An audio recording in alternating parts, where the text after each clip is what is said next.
Hey y'all, Cardlin here with a quick warning that today's audio covers some dark topics like child abuse and neglect, and specifically some heavier triggers including sexual assault and abuse. The intention is to help vent some latent aggression caused by those traumas. If hearing about that kind of pain might do more harm than good, maybe take a pass on this audio and search for another one. I've provided some links in the top of the description below to places that can help you cope with living with that kind of hurt. Without further ado, here's Visiting Her Father, written by Jay.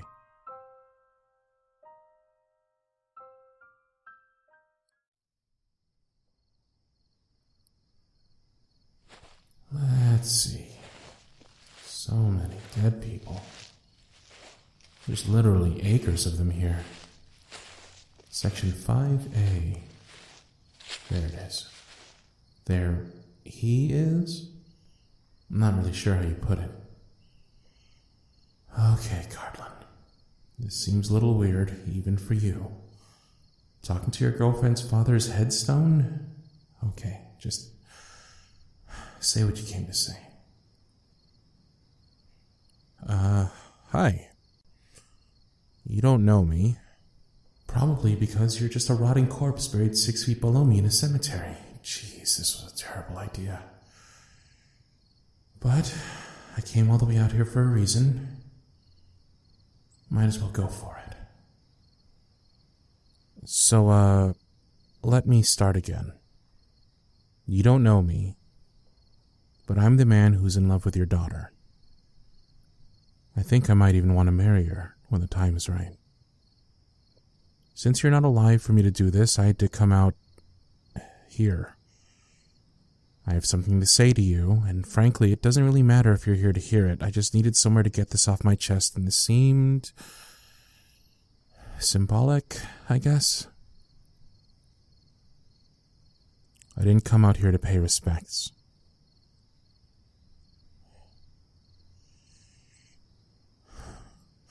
You lost any right to that kind of treatment long ago. I'm not exactly here to piss on your grave either, but probably a little closer to that than anything.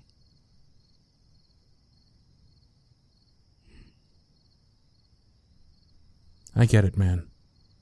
I really do. You grew up in horrible circumstances. She told me about your family and what they were like, and you really didn't learn certain stuff that, well, you should have learned from them, and you learned some unhealthy shit from them too.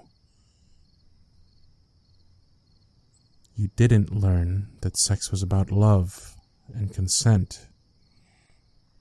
You learned to shut off any emotions you couldn't understand. You learned to channel all of your pain into rage or numbness.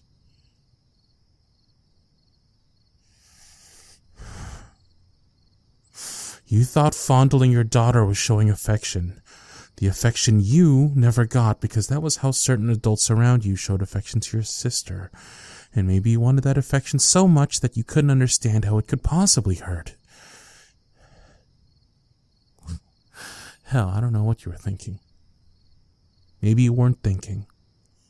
Maybe you were just reacting. Nobody knows because you never talked about it. You never talked about anything. Your own daughter, who lived in your house for her entire childhood, can only remember a few conversations with you where you let her see you as a person. Sure, you tried to do the right thing. You took great care of her in some ways. She was never hungry. She always had a clean place to live. You even did a lot of normal family stuff. I don't know, I guess it seems like maybe you did what you could, given that you grew up in such a mess. I know, from the outside, you seem like a great guy. From all accounts I've heard, anyway.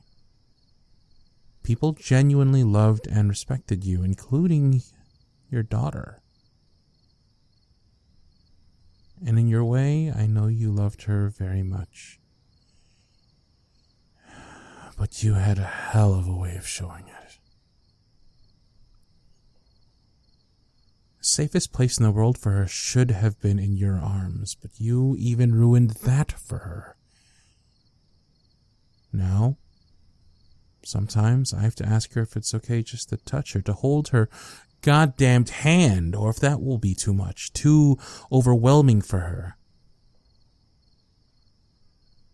Other times, the safest place in the world is in my arms, while I hold her as she cries herself to sleep, for the 100,000th time, her body trembling next to me. I know, she says she's trying to forgive you for all that, but me? I don't have to do any such thing.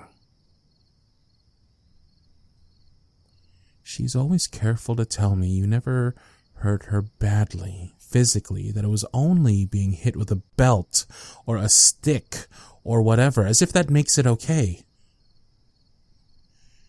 And that it never got past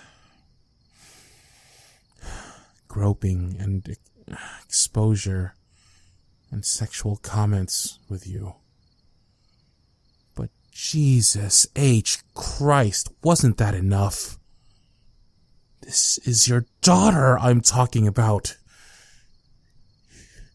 You should have been pissed off that other people were doing those things, so we're not doing them yourself. And really, it didn't matter if you never broke any bones or whatever, because the threat was always there.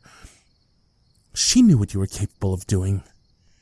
She saw you break things with your bare hands. She knew you were incredibly strong and that you were unpredictable and terrifying when she needed you to be gentle and predictable and loving.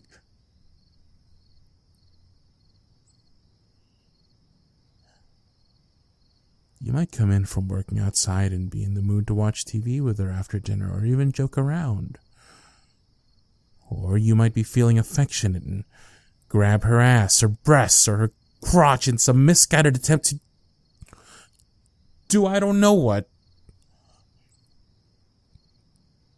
Or you might be raging about something you couldn't do or something she didn't do, and she never knew which version of you would come in that door.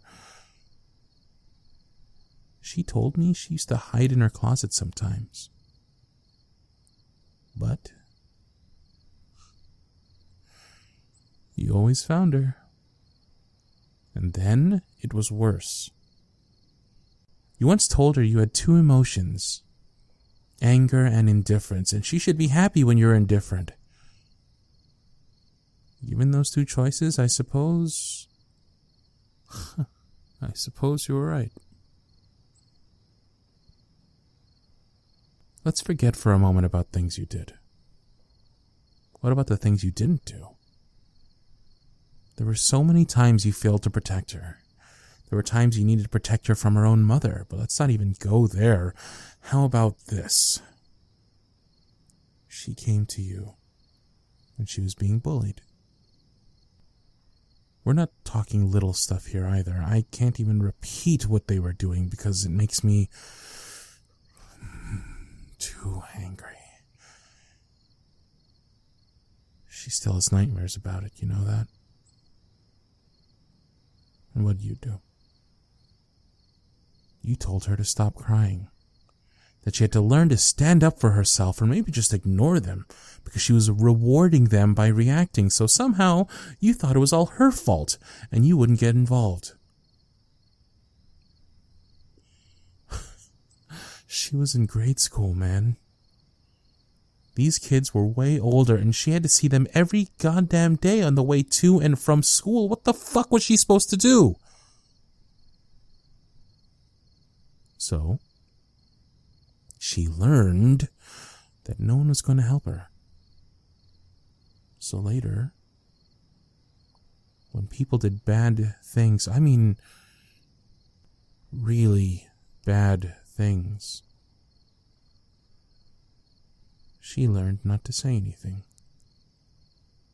Because she learned it made things worse and no one was going to help her anyway. She learned from you that her body was not her own. That she had no right to say no, and even if she did, it wouldn't matter. You made her An easy target that wouldn't fight back. And that led to a lot of situations she felt she couldn't say no to, even though she didn't want them.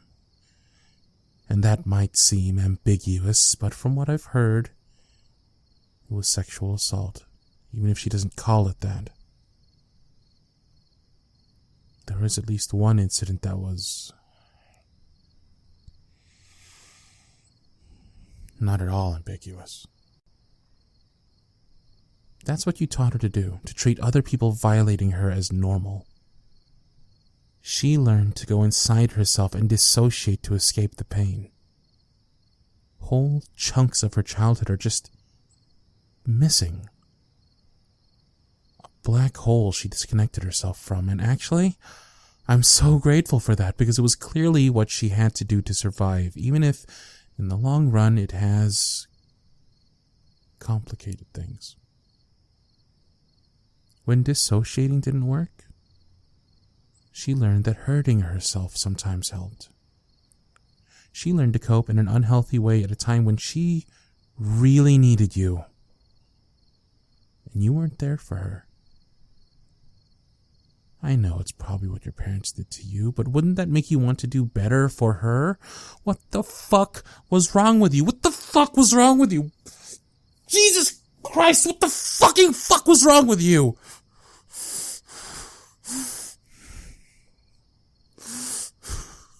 You know, she wanted your affection so badly, but there was always a cost. Sometimes it meant things got inappropriate.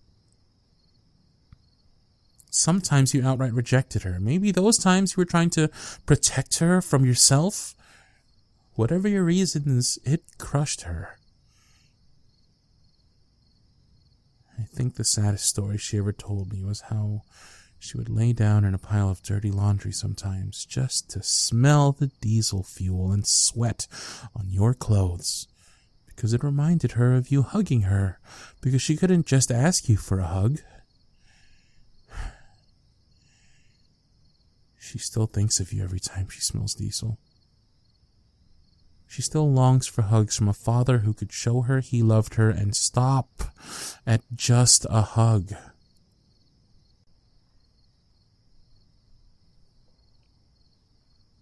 She has better memories of you when she got older and moved out. You did, in time, find ways to tell her you loved her that didn't come with a hidden cost. You'd ask about her car. You'd help her with bills when things got tight. You learned to be gentle sometimes, and the rage episodes were less intense. Or maybe it was because she lived so far away from you, she didn't see them as often. But the damage was already done. She spent her whole life trying to repair the damage you and your wife did to her and allowed others to do to her. And she's finally getting better. You didn't break her. I think to survive what she did, she must be damn near unbreakable.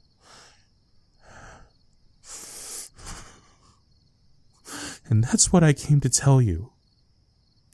That despite everything you did and everything you didn't do, your daughter is a strong, smart, capable human being, and I love her. She's a beautiful soul and a giant heart. She's in therapy and learning to deal with what she's been through from living with you and at the hands of others, and I'm there to support her. Like you should have been. And I needed to tell you, you don't have the same hold on her what you used to. She has bad days, even bad weeks, bad months. But it's not like before. She's slowly learning that none of this was her fault. That she didn't ask for any of the things that happened later because she didn't fight back. Because that's what you taught her. She's even learning that it's okay to be angry when someone hurts you. You taught her that having her own will and her own desires was wrong, but she's unlearning that bullshit. And she's with someone who respects her choices and believes her body is her own. And she can decide who touches her and when. And I'm going to stay with her and see her through this and love her like you couldn't. And I'm going to protect her whenever she doesn't feel strong enough to protect herself. I'll be a goddamned brick wall if I have to be. I would throw myself into harm's way for her if it means that she doesn't get hurt like this again. She doesn't have to fight the world on her own anymore. And I hope I can be enough for her, even though I can't make up for all she's been through. I'm just a guy. I've had my own problems. I'm nobody special, but I'm going to do for her what you should have done all along. I'm going to love her.